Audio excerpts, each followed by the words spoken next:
Assalamualaikum warahmatullahi wabarakatuh. Salam sejahtera bagi kita semua. Pada kesempatan kali ini, kami dari kelompok 3 akan membahas tentang sexual prejudice.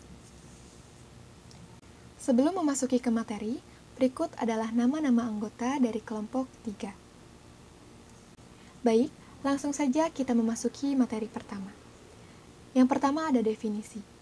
Dalam istilah psikologi sosial, sexual prejudice merupakan sikap perasaan orang-orang terhadap golongan manusia tertentu, golongan ras, atau kebudayaan yang berlainan dengan kelompoknya. Sexual prejudice mengacu pada sikap negatif terhadap individu karena orientasi seksualnya. Sexual prejudice adalah istilah yang lebih disukai untuk homofobia, karena tidak menyampaikan asumsi tentang motivasi yang mendasari sikap negatif. Sexual prejudice mengacu pada semua sikap negatif berdasarkan orientasi seksual. Apakah targetnya adalah homoseksual, biseksual, atau heteroseksual? Selanjutnya, ada keuntungan sikap negatif heteroseksual terhadap homoseksualitas dan biseksualitas sebagai sexual prejudice. Pertama, prasangka seksual adalah istilah deskriptif. Tidak seperti homofobia. Itu tidak menyampaikan asumsi a priori tentang asal-usul, dinamika, dan motivasi yang mendasari sikap anti-gay. Kedua, istilah tersebut secara eksplisit menghubungkan studi tentang permusuhan anti-gay dengan tradisi penelitian psikologi sosial yang kaya tentang prasangka. Ketiga, menggunakan konstruksi prasangka seksual tidak memerlukan penilaian nilai bahwa sikap anti-gay secara inheren tidak rasional atau jahat. Pada materi kedua, ada homoseksual, heteroseksual, dan biseksual. Yang pertama ada homoseksual. Homoseksual adalah ketertarikan seksual berupa disorientasi pasangan seksualnya, yaitu kecenderungan seseorang untuk melakukan perilaku seksual dengan sesama jenis. Hal ini biasa disebut dengan istilah gay, bila penderitanya laki-laki, dan lesbian untuk penderita perempuan. Yang kedua ada heteroseksual. Heteroseksualitas merupakan ketertarikan romantis, ketertarikan seksual, atau kebiasaan seksual orang-orang yang berbeda jenis kelamin atau gender dalam pengertian pasangan gender. Sebagai sebuah orientasi seksual, heteroseksualitas merujuk pada suatu pola atau watak tetap untuk mengalami ketertarikan seksual, kasih sayang, fisik, atau romantis terhadap orang-orang yang berjenis kelamin berbeda. Yang ketiga ada biseksual. Biseksual adalah orientasi seksual yang menyukai dua jenis kelamin atau gender, yaitu pria dan wanita. Namun, biseksualitas memiliki arti yang berbeda-beda bagi setiap orang. Bagi sebagian orang, biseksual berarti ketertarikan pada dua jenis kelamin atau lebih, atau banyak jenis kelamin. Yang ketiga, ada faktor prasangka seksual. Menurut Portinga, terdiri dari 3 faktor utama, yaitu yang pertama ada stereotip, yang kedua jarak sosial, dan yang ketiga diskriminasi. Lalu menurut De Vito, hal ini sangat tergantung dari faktor-faktor. Pertama, keterbukaan, kedua empati, ketiga perasaan positif, keempat dukungan, dan kelima keseimbangan. Selanjutnya ada ciri-ciri. Seperti jenis prasangka lainnya, sexual prejudice memiliki 3 ciri utama. Yang pertama ada it is an attitude, evaluasi atau penilaian. Yang kedua, it is directed at a social group and its members, diarahkan pada kelompok sosial dan anggotanya. Dan yang ketiga, it is negative, involving hostility or dislike, melibatkan permusuhan atau ketidaksukaan. Bro, you guys are cuddling each other. Faggots, man. Hang out order for what? They're kissing and cuddling in public. It makes me feel sick. Get off the train then. Bro, you should get off the train. Why should I get off the train? You're being disrespectful. If you don't get off the train, I'll throw you off the train. What's it to you if they're doing that? If you're going to do that, do it somewhere else. Well, they've got more rights than we have nowadays. Dude. I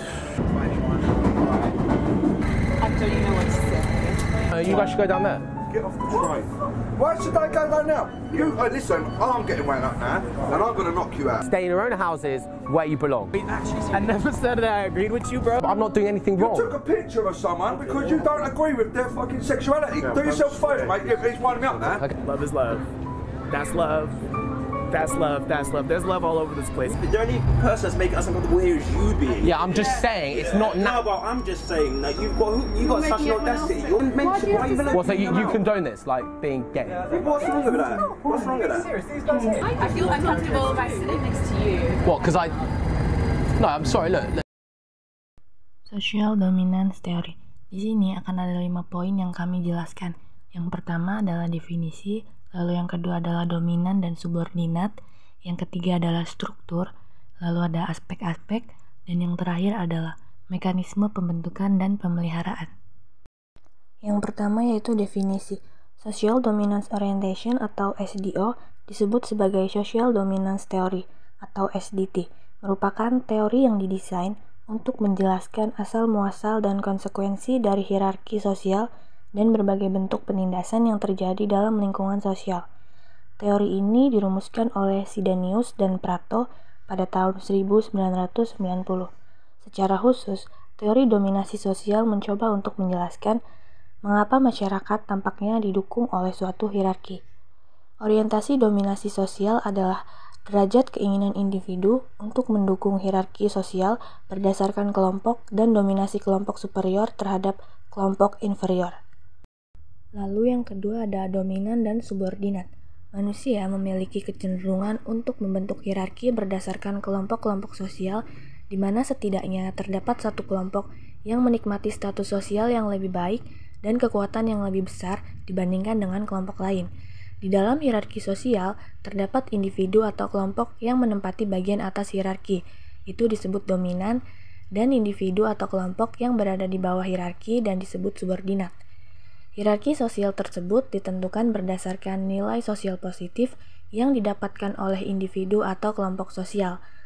Kelompok sosial dominan akan menikmati bagian yang lebih besar dari nilai sosial positif atau materi yang diinginkan yang berasal dari sumber-sumber tertentu seperti kekuasaan politik, kekayaan, perlindungan dengan kekuatan, makanan kesukaan yang berlimpah, jaminan kesehatan, rekreasi, dan pendidikan. Lalu yang berikutnya adalah struktur. Kelompok atau individu dominan dan kelompok atau individu subordinat terbentuk melalui 3 sistem stratifikasi berdasarkan hal berikut ini. Yang pertama adalah umur atau age system, yaitu anggota kelompok atau individu yang memiliki usia lebih tua dibandingkan dengan anggota kelompok atau individu lain memiliki kekuasaan yang lebih tinggi dari yang lain yang lebih muda. Lalu yang kedua adalah jenis kelamin atau gender system.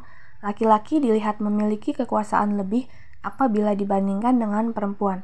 Lalu yang terakhir adalah kesewenang-wenangan atau arbitrary system. Terbentuknya konstruksi sosial yang membuat suatu kelompok atau individu menonjol dikarenakan suatu karakteristik tertentu seperti ras, suku, kelas sosial, agama, dan lain sebagainya. Lalu yang berikutnya adalah aspek-aspek. Social Dominance Orientation diusulkan dipengaruhi oleh paling tidak 4 buah faktor yang sifatnya luas, yaitu yang pertama, posisi kelompok. Berdasarkan teori Social Dominance, anggota dari kelompok yang dominan berdasarkan kewenangannya diprediksi memiliki level SDO yang lebih tinggi dari anggota kelompok subordinat. Lalu yang kedua adalah konteks sosial. Berdasarkan teori Social Dominance, ketika kesenjangan status antara kelompok dominan dan subordinat bervariasi, perbedaan SDO yang terdapat di dalam kelompok juga akan bervariasi, yakni kelompok berstatus lebih tinggi akan mempunyai keinginan yang lebih tinggi untuk mempertahankan hierarki sistem sosial. Lalu yang ketiga adalah perbedaan temperamen dan kepribadian. Selain dipengaruhi oleh identitas sosial yang secara situasional bersifat kontingen, skor SDO juga dipengaruhi oleh temperamen dan kepribadian yang individu miliki. Sebagai contoh, SDO telah ditemukan mempunyai hubungan yang negatif dengan empati terhadap orang lain dan faktor kepribadian dari openness dan agreeableness. Yang keempat adalah gender dan sosialisasi. Sesuai dengan peran sosial mereka yang berbeda secara fundamental dalam hierarki sosial, Rata-rata laki-laki dan perempuan juga memiliki attitude yang berbeda terhadap sosial dan politik. Lalu yang terakhir ada mekanisme pembentukan pemeliharaan. Menurut teori dominasi sosial, hierarki sosial merupakan hasil yang diperoleh dari diskriminasi di berbagai tingkatan seperti lembaga, individu atau perorangan, dan proses kolaborasi antar kelompok. Yang pertama adalah legitimizing myths. Teori dominasi sosial mengasumsikan bahwa ketidaksetaraan berbasis kelompok bukan hanya hasil dari penggunaan kekuatan, intimidasi, dan diskriminasi pada bagian yang dominan atau menonjol terhadap bawahan. Lalu yang kedua adalah diskriminasi institusional atau lembaga. Pada diskriminasi ini terdapat dua macam klasifikasi hierarki, yaitu meningkatkan hierarki dan melemahkan hierarki. Lalu yang ketiga adalah diskriminasi individu. Diskriminasi individu merupakan perbedaan perlakuan yang dilakukan oleh satu individu terhadap individu lain dikarenakan keanggotaan mereka dalam kelompok sosial tertentu. Diskriminasi individu sering terjadi di kehidupan sehari-hari dalam tindakan yang sederhana, namun terkadang merugikan. Diskriminasi atau perbedaan juga dilakukan oleh individu dalam banyak bidang. Brazil. Here, millions of people live in a favela. It's a slum built on mountains where the people are poor. Electricity goes out all the time and living conditions are very basic. And this slum is literally right next to the rich neighborhood with tennis courts, pools, and lots of space. This is income inequality in one sad image. Moving on to San Francisco. San Francisco is one of the richest cities in the world. It's good, but right outside the fancy shop, you see this. Homelessness. In San Francisco, the top 1% and the bottom 1% live in the same city, but they don't live together. In India, I went to Mumbai and I checked into the Four Seasons luxury hotel. Bon appetit! Because I wanted to treat myself for one fancy night, only to open the window and see this, the slums of Mumbai. The Four Seasons was built on land that used to be slums. And in those slums, COVID-19 spreads much, much faster than it does in a 5-star hotel. In South Africa, I saw the worst inequality of my life between the blacks and the whites. It's where villas are built right next to slums. And inside those slums, millions of black people live. Some of them got public bathrooms only 5 years ago. These slums are so cramped that it's almost impossible to social distance and stay safe.